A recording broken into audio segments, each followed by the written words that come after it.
Thank you so much for coming. So we've got a really nice little group of people, and this is a new thing. So you all know me, so I can get to skip the bio part, which I don't find very interesting. But I want to just share, because a lot of you don't know my particular interest in the fields of meditation. So I make no claim to being an expert or an authority here, but I feel if I share what I know, it might be interesting and might encourage you to pursue or to think differently, or to continue your own explorations in these areas. There are just two areas within a much larger picture of a lifelong spiritual search, if you will. One doesn't have to think in terms of spirituality in these matters. It can be just the quest to know oneself, to know thyself, as Socrates said. Many different ways of calling it, but trying to be a human being on planet Earth, I think, is sometimes a challenge for many of us. So that's kind of what got me into meditation and later in hypnosis. So I'm going to give you a little bit of background into my experience, and I'm going to try to follow this outline here, because I tend to go off on tangents and I can go for a long time. So I'll give you this little introduction about where I'm coming from, and then I'm going to read you my outline so that you can see what points we're going to hit and to see whether you want to stay on or not. So I've been meditating more or less regularly for about 30 years, maybe a little bit more, and that's what I want to say about that. And I came to hypnosis, I would say, less than 10 years ago, tiptoeing in, and I took a deep dive this year, in the past year and a half actually, since a quite serious illness that I had, which landed me in the hospital with one platelet. And so I had time on my hands, and I felt great. So, I was in no pain, which is an interesting component of my particular illness. So I decided I was going to do a deep dive into this area that I was always interested in, called hypnosis. And in the summer, in the spring, with the pandemic and everything, I just sensed that there was a tremendous, that there will be, and there is a tremendous mental health crisis emerging. And I thought, well, what can I do? And I thought, well, I'm really a big believer in hypnosis by this point, and I'm going to do a deep dive. And so I went and I studied integrative hypnosis with Melissa Tiers, and that's kind of how I got here. And the reason why I'm doing this presentation is, quite frankly, I wish that someone had sat me down 30 years ago and given me a little bit of the lay of the land. Everything was very much a mystery. Even meditation was something that was almost spooky for where I was coming from. I didn't know anybody who did that. So I was really tiptoeing into all these worlds. Again, meditation and hypnosis being two components of a much larger search. But always kind of interested in hypnosis, and my own particular experience with hypnosis before these past number of years was that I believed I was unhypnotizable. I was actually very proud of that, because when I was a camp counselor one year in college at a YMCA camp, a young counselor did hypnosis on people and got everybody, quote unquote, hypnotized, except for me. And I was actually very proud of that. I thought, well, I must be special because I'm not hypnotizable. And of course, I learned that no one is unhypnotizable. So that's kind of my little orientation around hypnosis until I started tiptoeing in about 9 years with self-hypnosis. So hopefully that's enough of my story. And these are the main bullet points that I want to address today. Let me see if I have anybody else on board. Hey, Gianluca. Awesome. Hey, Amy. Hey, Flora. Thank you. So, assuming you can still hear me, these are the topics I'm going to cover. What is meditation? What is hypnosis? What is trance? What do meditation and hypnosis have in common? Broad categories or types of meditation. Broad categories or types of hypnosis. How does hypnosis work? Why does it work? Okay, so that's the broad outline. I try not to read from the page. That's not going to be interesting, but I will refer down to it just so I can make sure I hit most of the points I want to make. But mostly I'll be freewheeling as I'm prone to do. So Krishnamurti said, meditation is freeing the mind from the unknown. And that's kind of how I have always taken meditation from the very beginning. I kind of sensed that in order to get out of my own way, I had to quiet my own mind. And a Kabbalist teacher of mine, early on in my search, who was a hereditary Kabbalist, put it this way, and I loved it because he learned from his father, who was a rabbi, about the inner spirituality of Judaism, known as Kabbalah. And he's had a very funny way of putting it. He said, God is a perfect gentleman. He waits for you to shut up before he speaks. And that's one of the things that has always stuck with me. And I've always tried to figure out how I can quiet my mind in order to receive something deeper and more of an insight into oneself, into the nature of reality, into the nature of one's existence, right? So, in yoga we talk about quietening the monkey mind, right? So I did yoga for, I would say, 6 or 7 years pretty solidly, and that involved postures, but of course we know yoga is really about quietening the mind and being able to meditate. Hypnosis is similar. It also involves quietening the mind, entering a state of deep relaxation, but not necessarily, and hopefully I'll cover that. And intentionally, a hypnotist will refocus your attention, and in a way that expands and enlarges your world, your model of the world.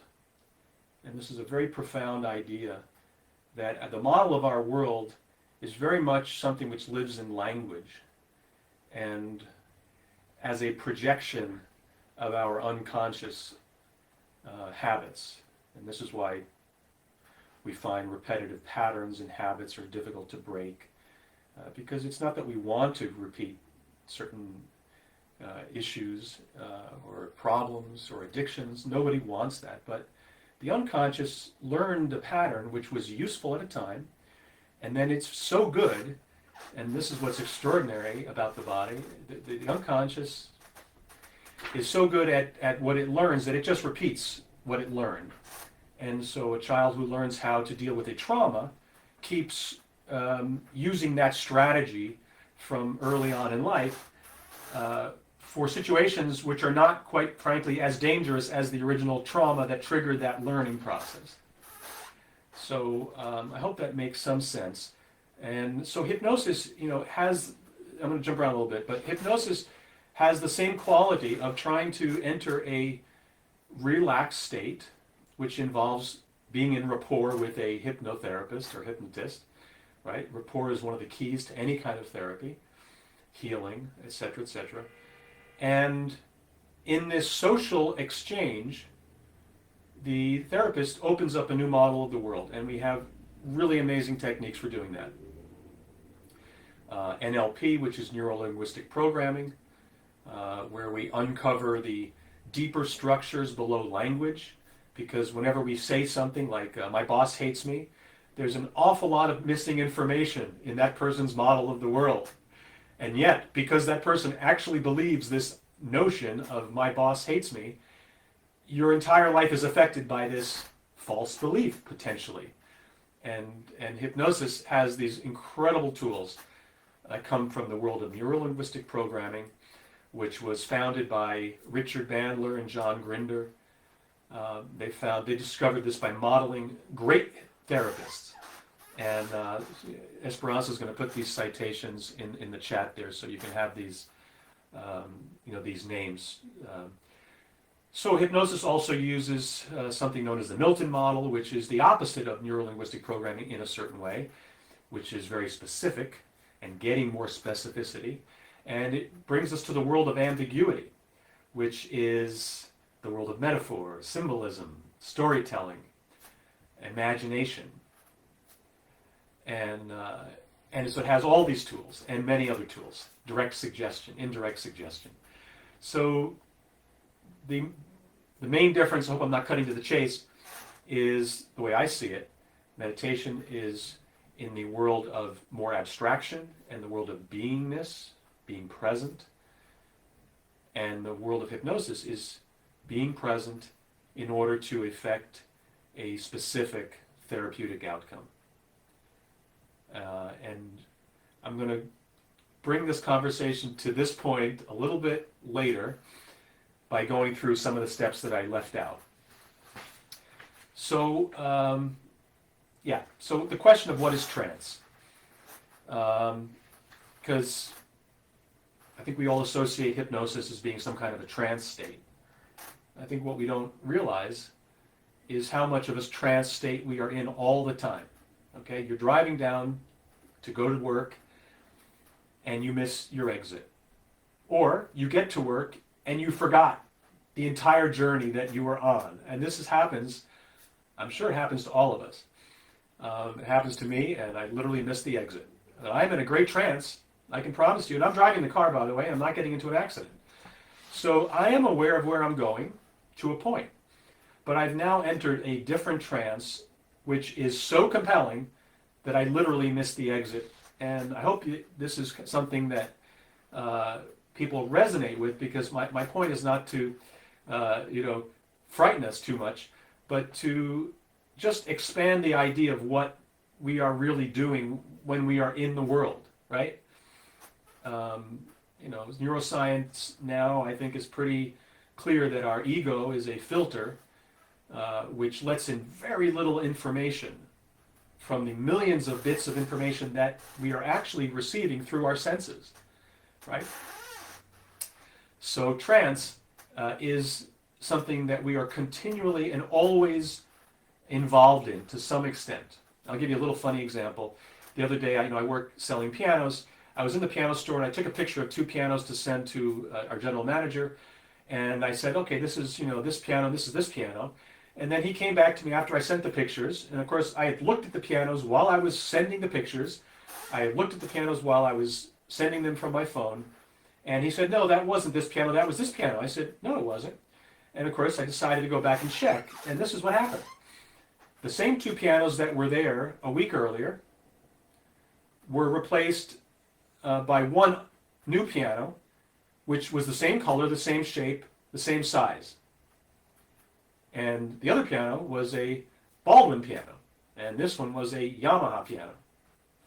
So when I was looking at that piano, because what had been there was this other piano, a Baldwin piano, my filter didn't need that extra information, or didn't think it needed that information, and I had a nice little surprise. So that's a little bit of a taste of what trance is. Now, trance in hypnosis is utilizing this capacity that we have to focus our attention very, very specifically in order to shift it into a therapeutic outcome, to enlarge the world of the client. And this is how change happens in life. We literally have to step into a new model of the world, because the outside world ain't going to change because we don't like it, right? And there's a number of different organizations which are very good about teaching that, and I've benefited from organizations that have also helped me to see that. But it's nice when you can kind of observe yourself, because one of the practices one of the fundamental practices in any tradition of awakening is self-observation, right? So we learn a lot by observing ourselves, and hopefully we can laugh at it sometimes. So what do meditation and hypnosis have in common? Okay, so I think I've hinted at it, or maybe even spelled it out a little bit. But the first thing is downregulation. What does that mean? You are literally activating your parasympathetic nervous system by getting calmer and by relaxing, right? So when one starts to notice the breath, for example, in meditation, we often bring our attention to the breath. And in hypnosis, we often bring our attention to the breath. Why? Because it's very accessible. And it's something that we don't normally do, and it connects our mind to our body. And by doing this, over the course of seconds and minutes, we enter literally different physiology.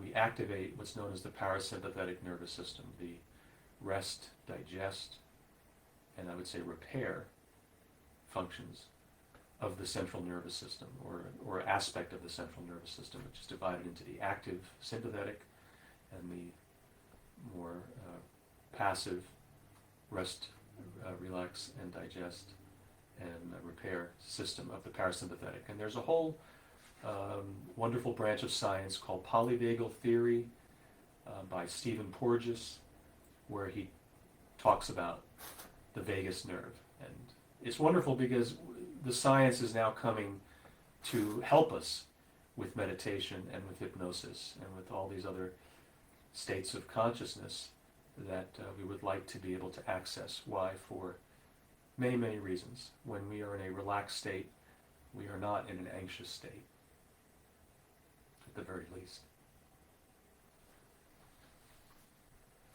So this is a practice that can go in many different directions, right? Very practical. So downregulation is one aspect of hypnosis and meditation, which is one reason why I thought there was a lot of similarity in these two things. Second thing is there's a process of tuning. So I'll speak about meditation in a group context, which has been a large bulk of my meditation practice has been in group, a lot, also alone, but in group there's a process of tuning to each other and to tuning to the vibration of the room, of the person who's perhaps leading the meditation. And it's been described by others to me as being a process of tuning. And we know the whole world is only vibration from physics, so it kind of makes sense as a musician that this concept does resonate with me, pun intended. Just interesting, I was just watching a hypnosis talk the other day about Erickson, who was someone I'm going to talk about in a moment. And he said the role of the hypnotist is to tune into the patient and then to, together with the patient, to tune in to a resource state. So in other words, you're essentially modeling the client's behavior by watching their breath, following them, pacing and all this, and then going into trance oneself. And Erickson was apparently always in trance when he was working. And what I've learned with Melissa Tiers is that in order to bring someone in trance, you have to go into trance. So it's this real beautiful relationship, which is why rapport is very important, and trust and all that. And there's a whole process of obtaining that, you know, if the person's coming to you for hypnosis. So, but I thought this idea of tuning, which I've known for about, in my own way, for many, many years in the world of meditation, is exactly what Erickson, how he spoke of it.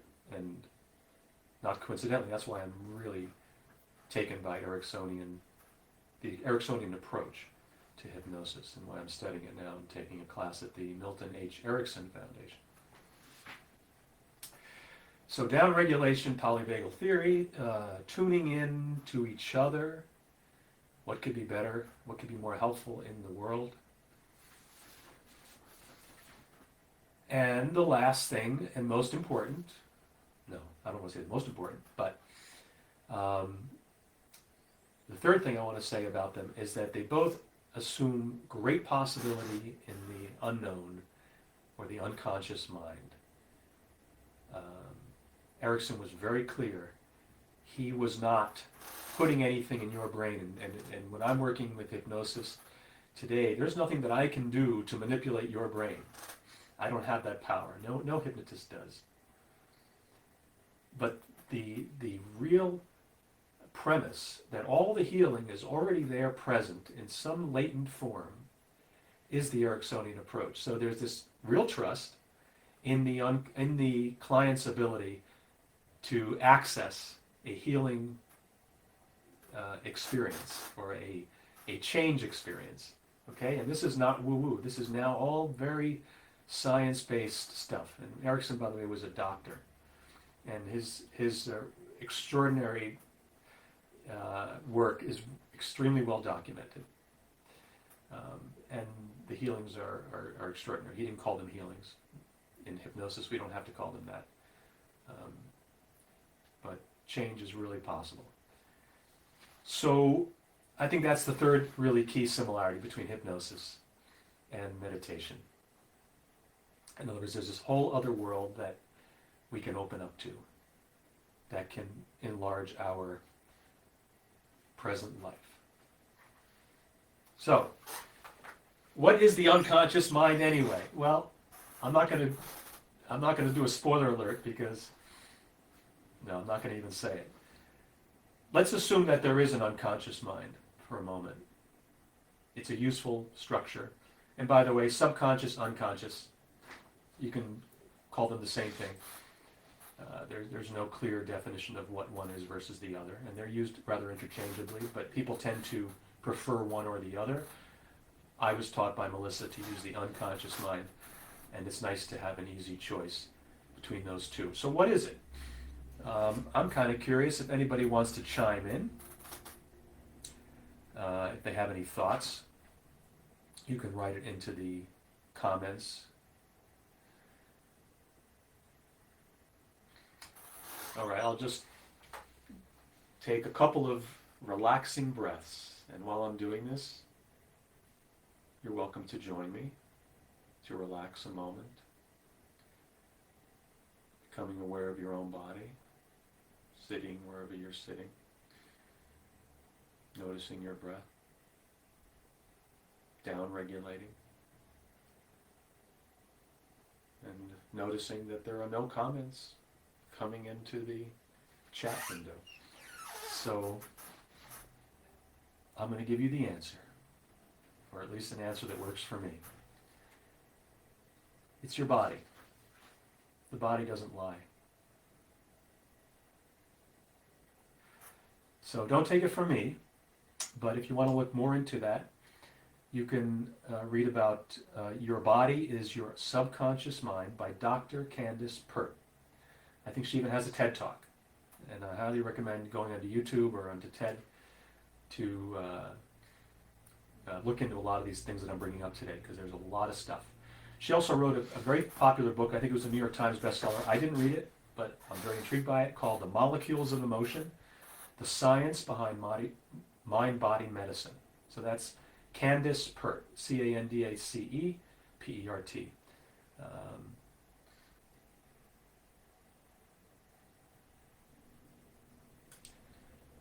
Okay, great. So people are chiming in. I'm not going to get too distracted, but thank you for chiming in. So what does that mean to me? Okay, if you want to know what's going on with yourself, your body is going to tell you. If you're sick or if you're in pain, your body is doing that for a reason. The basic assumption in hypnosis is that whatever manifestation that may seem unpleasant to you is actually has a positive intention behind it. You know, if you really think deeply into illnesses and so forth, you really you can come to the understanding, I have, that the discomfort, the illness, the pain, whatever it is your body really trying to do its best to keep you alive. And not being a scientist, I can appreciate the extraordinary miracle that is going on in our own bodies by millions and billions of cells and reactions that are happening to maintain homeostasis and life and the possibility to learn and to focus on the little negative thing that's happening in our life, which may be unpleasant, not denying that, is really under undercutting the extraordinary capacity that we have to heal, to be whole, to be happy, um, to be free. Which, going back to my original quest in meditation, that was really always one of the touchstones, was inner freedom. So now I'm really bouncing around, and now you know why I need an outline. So we covered the idea that the body is really there as your unconscious mind, and it's time to listen. Okay, which is why in meditation we sense our body very often. We sense our breath. We get to know ourselves. Hypnosis, I found, I know the reason why I've been able to move fairly quickly, I think, in hypnosis, is because of my 30-year experience with meditation. At first I thought, well, who am I to even go into this field so late in life? And as I was learning about it and practicing it and trying it with friends and family and things, I realized that, no, I wasn't a total beginner in hypnosis. In a strict sense, I am. But because of this other practice, I do have something that is very helpful to me in this process. So that's kind of how I bridge the two areas in a rather short amount of time. So the broad categories of meditation. So let's call it pure meditation. I hate use the word pure, but simple meditation, that kind of abstract, becoming aware of oneself, and a deep dive into what I would call beingness. Zen meditation, more or less what I learned in the yoga center that I was a part of for a number of years on the west side. What was it called? Shivananda. Then you have guided meditation, which overlaps because when you have more than one person can guide that meditation through the down regulation of the nervous system and bring oneself into a place of silence, quietening the monkey mind, all that. But that's a slightly different category, and you're being led interiorly by someone else. And then active meditation, and this was something that I grabbed onto for a few years back in the 90s, and I will give the citation because this came specifically from reading a book called Active Meditation, the Western Tradition, by Carl, I can't even pronounce the name, Japiksi and Robert Leiksman. So we'll put that in the chat thing there.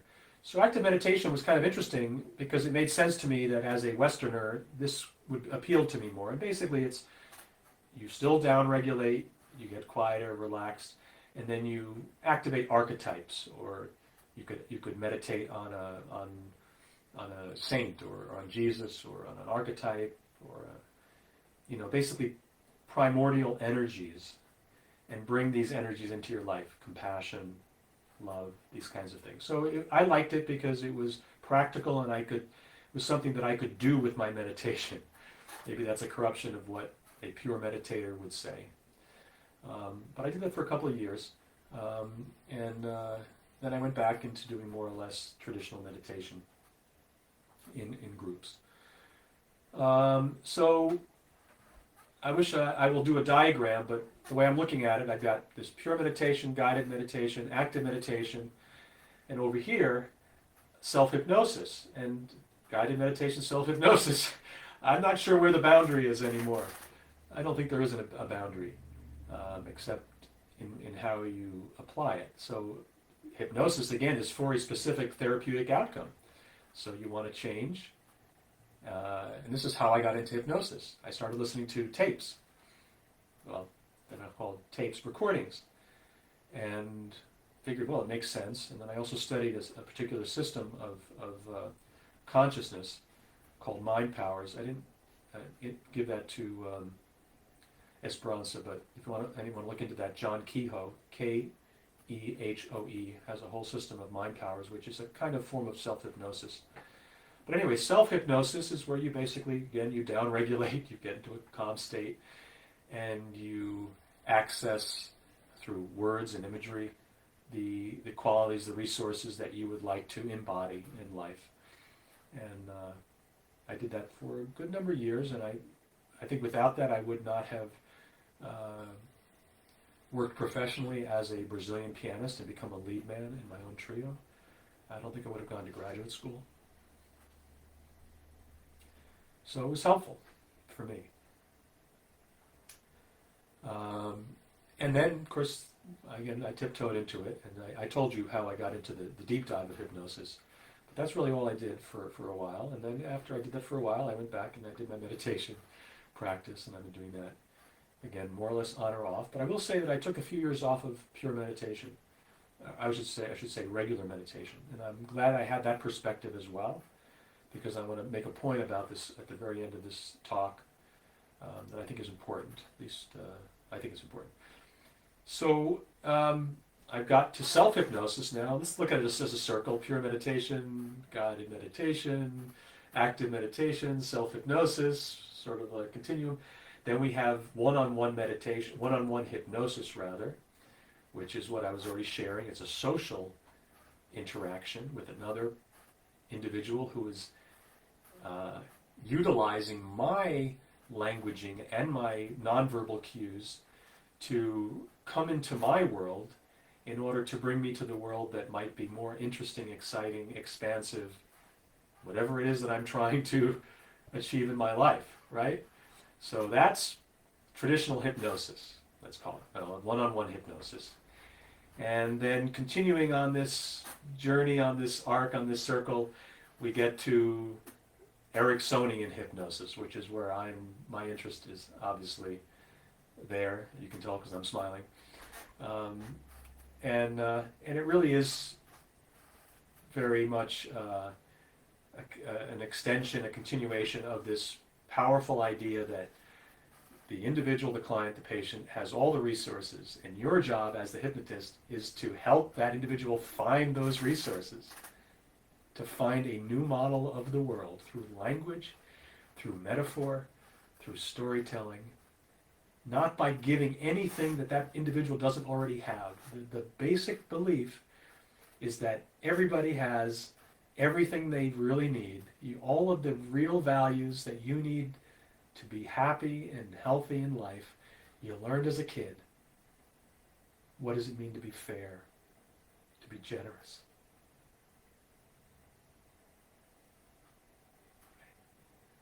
What a beautiful premise, because I didn't realize that when I was thinking about therapy or all these things, but really, successful therapy is really about that. Someone enlarges your model of the world, right, in a way that you are so drawn to that new possibility that the old thing just loses all its lure. So, and now I think you can see why Ericksonian hypnosis, with Erickson believing in the power of the unconscious mind and the fact that all of the power was there already waiting to be born, is kind of how I started out in meditation, knowing that samadhi, I think is what they call it in yoga, enlightenment is something that one has to find within, right? So I'll let you put those pieces together if you'd like, or run off in your own direction. But I want to cover a couple more things that I think are important that I haven't covered. How does hypnosis work? So Jason Linett is a very successful hypnotist and has lots of websites. He says, hypnosis is not magic, but it can work like magic. All right, it's a nice slogan, but in my experience, there's a lot of truth to it. So how is it if it's not magic, but it works like magic? Well, there's a couple of, again, science is now coming to our aid through the study of neuroplasticity and memory reconsolidation. Okay, I think a lot of you probably have already heard about neuroplasticity, and maybe you have or haven't heard about memory reconsolidation, except for I think, is there any hypnotists here? No, I don't know, I don't think so. Basically, your brain gets rewired in hypnosis. Okay, I want to now give a shout out and reference Andrew Huberman, a professor of neuroscience at Stanford University. He has lots of, I'm not giving all specific references here except for the books that I mentioned, but you can look him up, Andrew Huberman. He's my neuroplasticity guru. That's how I look at him, because he gives the science behind neuroplasticity. And I'll just put it in my own words. In order to learn, which is what you are doing when you're in hypnosis, or you're learning an activity, playing the piano in my case, two things are required neurologically. A very focused period of attention on a task. All right? All of us here are good at that. We are able to focus our attention on a task. And music really is the best thing that I can relate to myself personally. You focus, you focus, you focus. That actually creates certain chemicals.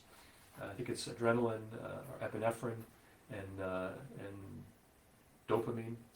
But don't quote me on this. Just know that it creates a slight state of inflammation, actually, and a certain type of neurological activity, combining alertness and all these different qualities, and goal orientation, all this stuff.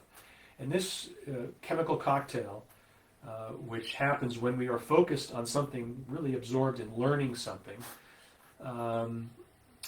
is one state required for learning. Now, this is something that I didn't really realize until fairly recently, but I observed it in my life, is that the other state is that to actually learn whatever you worked hard at, in other words, for it to really take, requires what he now calls, and this is, I think, a fairly new term, NDSR, non-deep sleep rest.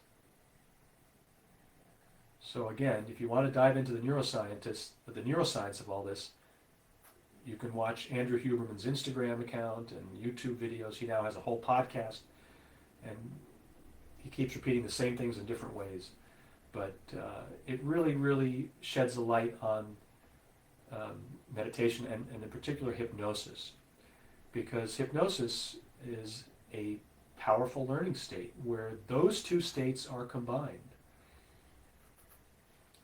A highly focused attention where the client is profoundly interested in what they are focused on because you help them on this journey in a state of very calm parasympathetic activation. And what happens here, and I'm abbreviating this, but the combination of the active learning state and the passive state of non-DSR, non-deep sleep rest, happens in hypnosis at the same time. And that's how we learn everything. And if we want to learn how to quit smoking or how to be in relation with someone without a particular habit, that's something that has to be learned in behavior, right? If we want to change a belief system, same kind of thing. We have to, intellectualizing it is not enough, willing it is not enough, trying and gritting our teeth and gritting and bearing it is frustrating. And this is why hypnosis or hypnotherapy is very different than traditional therapy, which has its value. It's kind of accelerated therapy. That's my opinion, and the opinion of a lot of hypnotists that I'm in touch with, many of whom are also therapists and licensed social workers and doctors. So, memory reconsolidation. Did you know that memory is not stable? That every time you remember something, you are actually utilizing your imagination. So don't underestimate the power of your imagination to change your reality. In hypnosis, that's what we do. We bring a memory and we now associate it into a new neural network of positive resources, which most often are things which people have already experienced. Nothing has to be added to the individual's repertoire. We just have to bring the repertoire where it can be used so that the habit that was running the program of our life can be superseded by this much more desirable neurological state. So you don't lose the memory of the old trauma, for example, or the old experience, but the neural network reassociating, rewiring in the process of neuroplasticity. This is what memory reconsolidation is called, or it refers to. Next time, with a certain amount of this back and forth work that happens in hypnosis rather quickly, when you recall that memory, well, because of the fact that memory is a process of imagination and reconsolidation, it now has a different flavor. We know what happened, but the energy associated with it, for example, is gone because we did all this work to reassociate or to associate many positive states, right? And we do this all the time. Just hypnosis and the way I've learned it, integrative hypnosis, is a tool and a method for accelerating the learning potential that we all have. So I hope that gives a little taste of how hypnosis works and that there is science verifying it. And by the way, hypnosis is well researched as being one of the most effective tools for pain management in a whole host of things. And I'm not going to go into that, but you can do your own research and find out that it is very useful. I know in my own experience in my own family was my aunt learned how to get on an airplane when she literally couldn't go on an airplane. This was 34 years ago. So we knew that, but that's all I knew about it personally for most of my life. But it does work. And as I explained, it creates a powerful learning state. I mentioned Andrew Huberman and yes, epinephrine and acetylcholine. Sorry, those are the two chemicals released during the learning state, focused attention. And I believe it's serotonin that is released in the rest state of non-deep sleep rest. What is meditation? Non-deep sleep rest. What is hypnosis? Non-deep sleep rest. Or at least it has that quality. And these are chemicals that are literally released. And I could go on a whole big tangent now about the mind-body connection, but I did plant a few seeds here that the mind-body connection is very profound. I'll mention one more book, The Body Keeps Score by Dr. Bessel van der Kolk. Okay, I'm looking at it right now on my bookshelf. And it kind of goes back to what I was saying earlier, that the body tells you what's going on and it is trying to communicate with you all the time. So pay attention to your body, honor that communication. Okay? So that's basically, I think, a lot of information. Those of you who have stayed with me till the end, thank you. And I hope it was helpful. And what I would say now, if you have any interest in meditation or hypnosis, I think you all know who I am. You can get in touch with me. I do guided meditations on a regular basis, daily basis. And I'm available to refer you to other hypnotherapists if you'd like. Or if you'd like, I'd be happy to have a conversation about hypnosis with you on any level. Okay? So thank you for making this bearable and even enjoyable. And hopefully in the future I can do this in a more interactive way. But thank you all, and I wish you all well. I love you all. I see all your names, and very grateful that you came and you showed up. And I hope it was helpful. So have a great day. I'm going to end this live video, and I hope to see you in another format, Zoom or live. Okay? Take care. Peace.